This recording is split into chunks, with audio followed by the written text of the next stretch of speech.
La Chișinău pe stradă miros de cozonac. De la Davidan începe ziua cu noroc. Patiserii harnici, sufletul și pun. În fiecare foiță și iubirea o adun.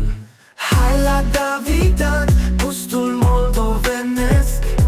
Plăcini de prăjituri, tot ce mai firesc. Din Chișinău la Bălțiți până la Ungheni, Davidan ne strânge ca pe frați și surori de veci.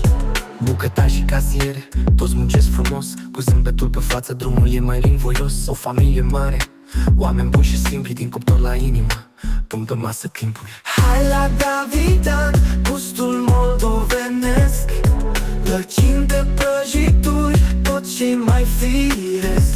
Din Chișinău la Bălțiți până la Ungheni, Davidan ne strânge ca pe frați și surori de veci.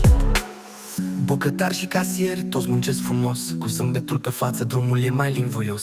O familie